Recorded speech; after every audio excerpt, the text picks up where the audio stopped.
Hi friends, welcome to Dwarakamai tips. నేను రజిత.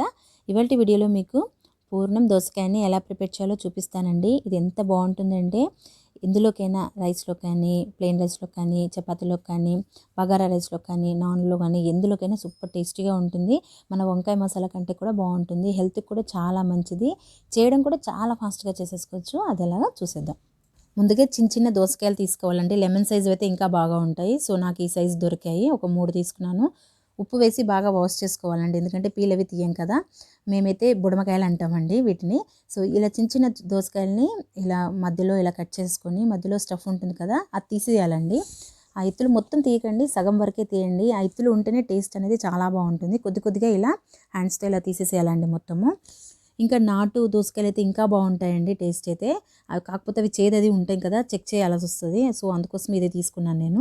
కొద్దిగా ఉండాలి లోపల, ఇత్తులవి ఉంటేనే టేస్ట్ చాలా బాగుంటుంది. ఇలా కట్ చేసుకొని అన్నిటిని పక్కన పెట్టుకోవాలి.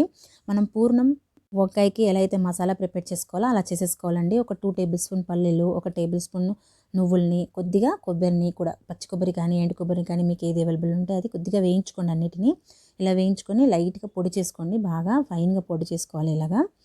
ఇలా పొడి చేసేసుకొని ఇందులోకి ఆనియన్స్ అండి. ఒకవేళ మీరు ఆనియన్స్ అంటే మామూలుగా ఇప్పుడు మనం ఉపవాసాలు ఉన్నప్పుడు ఆనియన్స్ అవి తినం కదా, అలాంటి వాళ్ళైతే ఆనియన్ లేకపోయినా పర్వాలేదు. ఆనియన్, అల్లం వెల్లుల్లి పేస్ట్ వేసుకోవద్దు.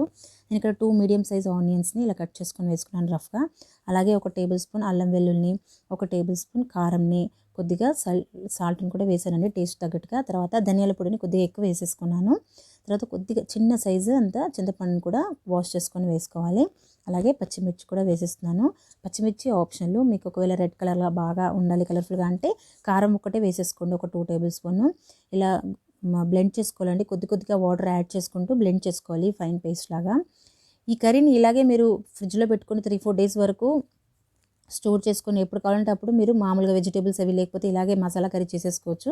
చాలా బాగుంటుందండి ఇలాగ మసాలా కర్రీ కూడా చేసేసుకుంటే. ఇందులో ఏమీ వేయక్కర్లేదు, డైరెక్ట్గా ఆయిల్ వేసి బాయిల్ చేసుకున్నప్పుడు సూపర్గా ఉంటుంది. ఇలా మసాలా అంతా ప్రిపేర్ చేసుకొని పక్కన పెట్టుకున్న తర్వాత స్టవ్ ఆన్ చేసుకొని, ఇవాళ కుక్కర్లో చేస్తున్నానండి, చాలా ఫాస్ట్గా అయిపోతుంది కుక్కర్లో. ఇందులోకి 2 టేబుల్ స్పూన్ ఆయిల్ వేసేసి కొద్దిగా జీలకర్ర ఆవాలని, ఒక చెక్కని చిన్న చిన్న ముక్కలుగా కట్ చేసుకొని చెక్కని వేసానండి. చెక్క హెల్త్కి చాలా మంచిది. మసాలా ఏమీ వేయలేదు కాబట్టి ఈ 2 మాత్రమే వేస్తున్నాను. అలాగే మనకు బగారా ఆకు అంటారు కదా, ఆ ఆకును కూడా ఒక 3 వేసేసాను. వేసిన తర్వాత ఇందాక పేస్ట్ చేసి పెట్టుకున్నాం కదా మసాలా పేస్ట్ని, అది కూడా ఇందులోకి ట్రాన్స్ఫర్ చేసుకోవాలి మెల్లిమెల్లిగా. తర్వాత కొద్దిగా వాటర్ని కూడా యాడ్ చేసుకొని అందులోనే ఆ మసాలా అంతా కలిసేలాగా కలుపుకొని ఇందులోకి వేసేసుకొని కొద్దిగా బాయిల్ చేసుకోవాలండి.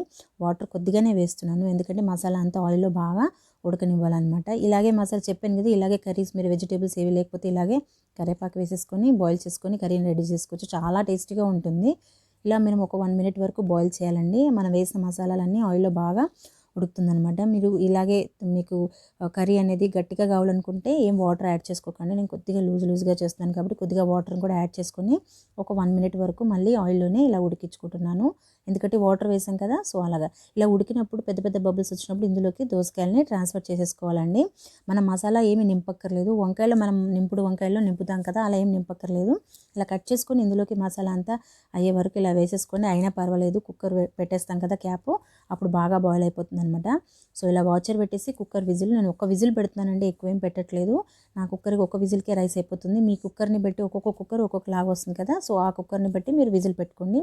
1 విజిల్ ఎక్కువ ఉడికించుకోకండి, దోసకాయలు కొద్దిగా బాగా ఉండాలి. చూడండి 1 విజిల్కి ఎంత పర్ఫెక్ట్గా ఉడికిపోయింది. ఆయిల్ అంతా పైన వచ్చేసింది. చాలా ఫాస్ట్గా అయిపోతుందండి. నాకైతే 5 మినిట్స్లో అయిపోయింది కర్రీ.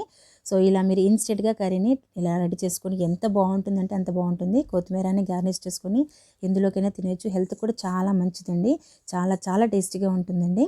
సో ఈ వీడియో కానీ నచ్చినట్టయితే ఒక లైక్ చేయండి, మీ ఫ్రెండ్స్ అండ్ ఫ్యామిలీ మెంబర్స్తో షేర్ చేసుకోండి. మీలో ఎవరైనా ఫస్ట్ టైం కానీ నా ఛానల్ని వాచ్ చేసినట్టయితే ప్లీజ్ నాది ఒక హంబుల్ రిక్వెస్ట్ అండి, సబ్స్క్రైబ్ చేసుకోండి నా ఛానల్ని.